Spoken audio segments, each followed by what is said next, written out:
Hello बच्चों, मेरे channel maths with Sheenu पर आपका बहुत बहुत स्वागत है। आज हम क्लास 8 की एक्सरसाइज 1.1 का क्वेश्चन नंबर 1 इस वीडियो में करने वाले हैं। उससे पहले जिन बच्चों ने मेरे चैनल को सब्सक्राइब नहीं किया वो मेरे चैनल को सब्सक्राइब करें ताकि आपको मेरी न्यू वीडियोज़ की नोटिफिकेशन टाइम टाइम पर मिलती रहे और आपको सारे कॉन्सेप्ट अच्छी तरह से समझ आ जाए। तो चलो क्वेश्चन नंबर 1 स्टार्ट करते हैं। Name the property under multiplication use in each of the following. इस चैप्टर में हमने इंट्रोडक्शन वीडियो में रैशनल नंबर को लेकर मल्टीप्लिकेशन के अंदर क्या क्या प्रॉपर्टीज़ होती है वो हमने अच्छी तरह से सारी चीज़ों को एग्जांपल्स के साथ समझा था। तो अब हम क्वेश्चन ट्राई करते हैं। क्वेश्चन नंबर 1 देखो, -4/5 multiply 1 is equal to 1 multiply -4/5। देखो 1 से जब मैं -4/5 एक रैशनल नंबर है, इसको जब मैं 1 से मल्टीप्लाई कर रही हूँ, मैं चाहे आगे लिखूँ चाहे पीछे लिखूँ, मेरा आंसर -4/5 ही आ रहा है। तो इस प्रॉपर्टी को बोलते हैं 1 इज द मल्टीप्लिकेटिव आइडेंटिटी। जब मेरा आंसर बिल्कुल 1 से मल्टीप्लाई करने पर सेम आता है तो इसको बोलते हैं 1 इज द मल्टीप्लिकेटिव आइडेंटिटी।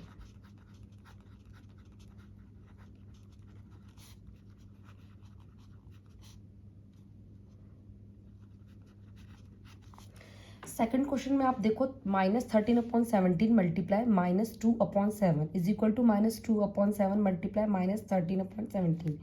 तो आप इस तरह से देखो, यहाँ पे इसको a मान लो, यहाँ b मान लो, और यहाँ पे b और ये a। तो देखो इसका ऑर्डर चेंज हो रहा है। यहाँ पे ये a भी है, यहाँ पे देखो ये -2/7 यहाँ पे आगे आ गया, -13/17 पीछे चला गया। इन दोनों के आंसर सेम ही आएंगे। इस प्रॉपर्टी को मैंने बताया था आपको, इसको ऑर्डर प्रॉपर्टी भी बोलते हैं और कॉम्यूटेटिव प्रॉपर्टी भी बोलते हैं, जब जिसके ऑर्डर चेंज हो जाते हैं। ऑर्डर चेंज होना मतलब आगे का पीछे, पीछे का आगे, कॉम्यूटेटिव प्रॉपर्टी। उसके बाद ये है -19/29 मल्टीप्लाई 29/19। देखो इस नंबर का, ये रैशनल नंबर, इसका ये उल्टा हो रहा है, तो इसको हम क्या बोलते हैं, देखो मल्टीप्लिकेटिव इनवर्स आइडेंटिटी है ये। देखो इसमें नंबर 19 से 19 कैंसिल आउट हो गया, 29 से 29 कैंसिल आउट हो गया और आपका आंसर 1 आया। तो इसको क्या बोलते हैं, मल्टीप्लिकेटिव इनवर्स। मल्टीप्लिकेटिव इनवर्स में साइन चेंज नहीं होते, बस नंबर रेसिप्रोकल हो जाता है उसका।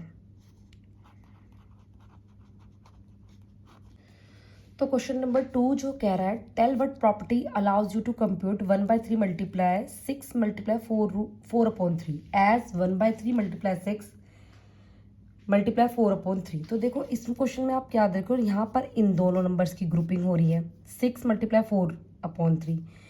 यहाँ पे 1/3 जो बाहर था ये अंदर आ गया 1/3, और 4/3 यहाँ पे अंदर था, ये बाहर चला गया।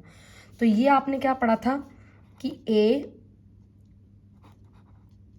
b प्लस c, इन दोनों की ग्रुपिंग मैंने यहाँ पे कर दी। और अगर मैं यहाँ पर a b प्लस c, ये मल्टीप्लाई में भी ले सकते हो आप। अगर मैंने c को बाहर निकाल दिया है, यहाँ a प्लस b की ग्रुपिंग कर दी, यहाँ b प्लस c की ग्रुपिंग कर दी, 3 नंबर वाली प्रॉपर्टी। तो ये मैंने कौन सी प्रॉपर्टी बताई थी आपको, एसोसिएटिव प्रॉपर्टी। तो ये एसोसिएटिव प्रॉपर्टी का एग्जाम्पल है।